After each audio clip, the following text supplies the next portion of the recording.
دفعہ انگلی کے اشارے سے ابو لہب نے کہا تھا نبی پاک کو آپ کا ہاتھ ٹوٹ جائے، اللہ نے فرمایا تبت یدا ابی لہب و تب، تو کہتا ہے میرے نبی کا ہاتھ ٹوٹ جائے تیرے دونوں ٹوٹ جائیں گے۔ اور سنو ابو لہب کا حال کیا ہو۔ ابو لہب کا معنی ہے ابو لہب شولوں کا باپ، لہب شولوں والا۔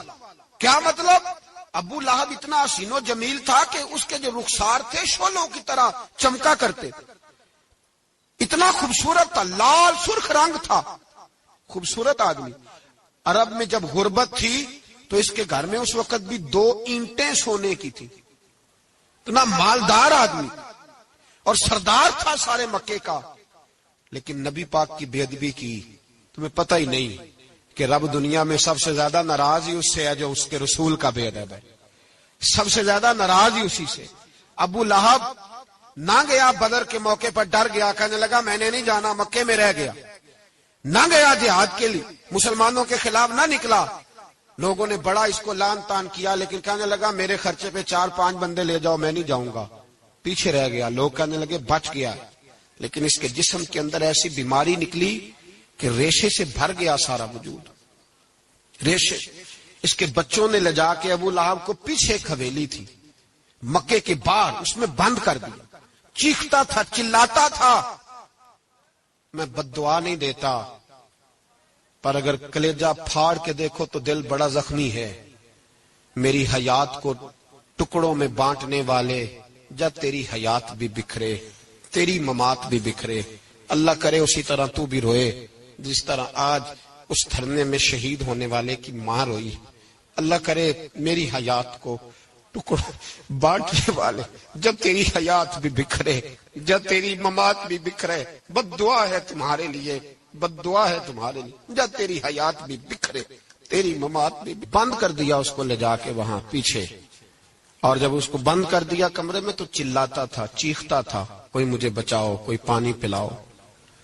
دروازہ توڑ کے باہر نکلا تو چوک میں مر گیا ابو لہب، اتنی بدبو آتی تھی کہ کوئی قریب نہیں جاتا تھا۔ چوک میں لاش پڑی تھی، یہ ہے میت کسی بے ادب کی، منہ دکھانے کے قابل نہیں، اور ان کے دشمن پہ لعنت خدا کی، رحم پانے کے قابل نہیں ہے۔ چوک میں لاش پڑی ہے، تبت یدا ابی لہب و تب، چوک میں پڑی ہوئی ہے، کوئی قریب نہیں جاتا۔ اس کے بیٹوں سے لوگ جا کے کہنے لگے تمہارا باپ تھا، شرم کرو۔ ایک ملازم کو پیسے دیے اس کے بیٹے نے، کہا گڑھا کھودو اور میرے باپ کو رسی کے ساتھ پکڑ کے اس میں پھینک دو۔ ایک گڑھا کھودا مکے کی گلی میں، اور رسی کے ساتھ پکڑ کر، رسی کے ساتھ باندھ کر اس کی ٹانگ کو گھسیٹ کر اس گڑھے میں ڈال دیا، اوپر سے مٹی ڈال دی، بدبو کا وہ ڈھیر بند کر دیا۔ ابو لہب مکے کا سردار تھا، پر جانے کہاں مردود دفن ہے۔ لیکن میانی صاحب کے قبرستان میں جاؤ، میانی صاحب کے قبرستان میں وہ علم الدین جسے اپنا نام بھی نہیں لکھنا آتا تھا، ہزاروں لوگ روزانہ اس کی قبر پہ کھڑے ہوتے ہیں اور رسول اللہ کی نعتیں سناتے ہیں۔ جا کے دیکھو تو صحیح منظر کتنا بدل گیا۔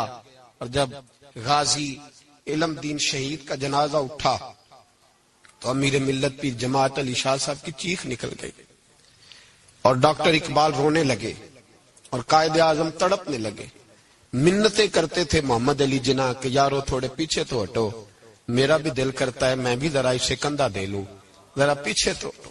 محمد علی جناح جیسے لوگ تڑپتے تھے، اور جب قبر میں اترنے کی باری آئی تو ڈاکٹر اقبال نے ہاتھ باندھے، کہنے لگا او دوستو اقبال پہ تھوڑا رحم کھاؤ، اسے میرے ہاتھوں پہ رکھو، قبر میں اتار دیتا، اسے میرے ہاتھوں قوت عشق سے ہر پست کو کر دے، دہر میں اس میں محمد سے اجالا کر دے، اور کی محمد سے فاتون نے تو ہم تیرے، یہ جہاں چیز ہے کیا لوح و قلم تیرے ہیں۔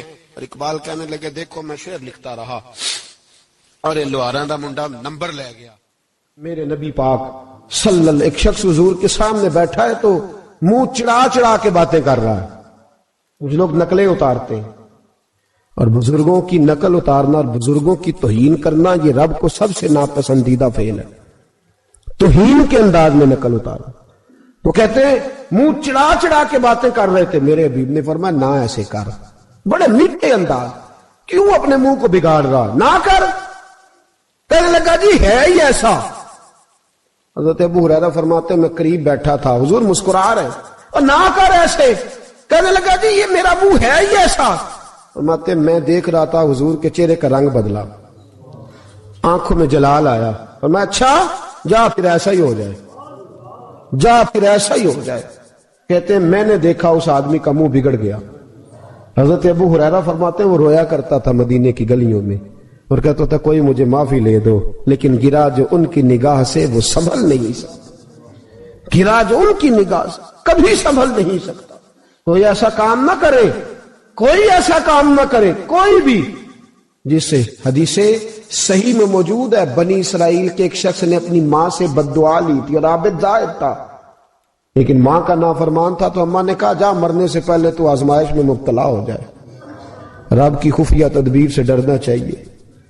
تو مرنے سے پہلے ایسی آزمائش میں ڈال گیا کہ ایک بری عورت نے الزام لگا دیا, لگا الزام, لیکن زمانے میں رسوائی چاروں جانب ہو گئی. تو لوگ آ کے کہتے تھے تیرے ساتھ کیا بنا؟ کہتا کچھ بھی نہیں, میری اماں نے میرے لیے بد دعا کی تھی, اس کا رنگ دیکھ رہا, کیوں میں نے ستایا اپنی ماں کو. توبہ کر, دعائیں لیا کریں زندگی میں. بد دعاؤں والے کام ہم تو 1 منٹ لگاتے ہیں بد دعا لینے میں, 1 منٹ لگاتے, 1 منٹ. ایک میں بزرگوں کا پڑھ رہا تھا ایک دفعہ اخبار میں, تو ان کی آنکھیں کالی ہو گئی, اندر سے کالی ہو گئی, تو بیچارے نابینا ہو گئے.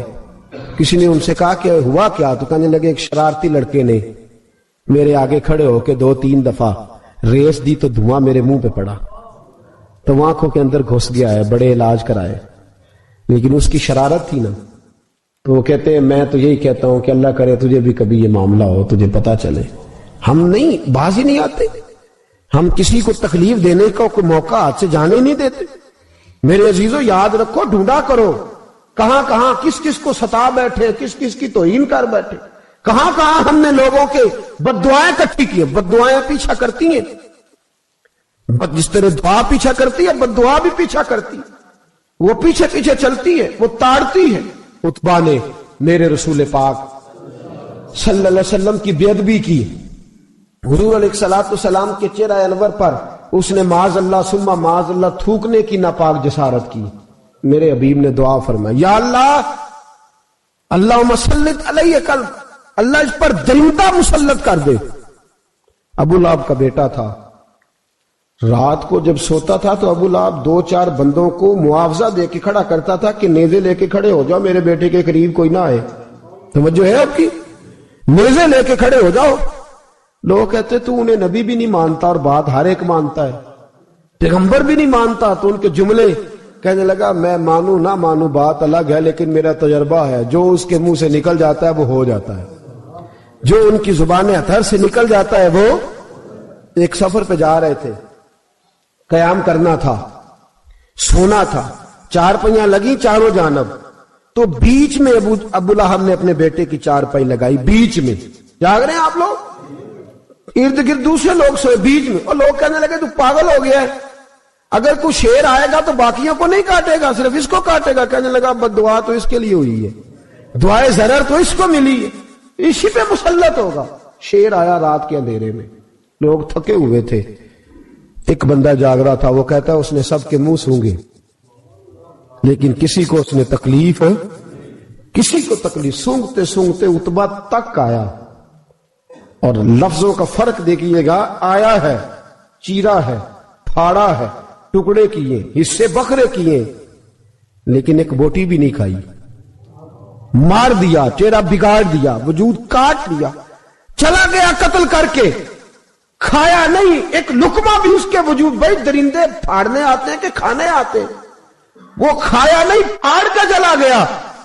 تو لوگ سویرے پوچھنے لگے صحابہ سے کہ ماجرا کیا ہے, تو گویا صحابہ زبان حال سے کہہ رہے تھے گستاخ کا گوشت گندا ہوتا ہے, جانور بھی نہیں کھایا کرتے, گندا ہوتا ہے. یہ ہے میت کسی بے ادب کی, منہ دکھانے کے قابل نہیں ہے.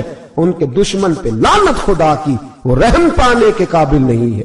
میرے رسول پاک صلی اللہ علیہ وسلم کی زبان اطہر سے اگر کبھی کسی شخص کے لیے ایسا جملہ نکل گیا تو پھر اس نے بھی اس کا پیچھا کیا, لیکن میرے حبیب نے دعائیں ہی دی.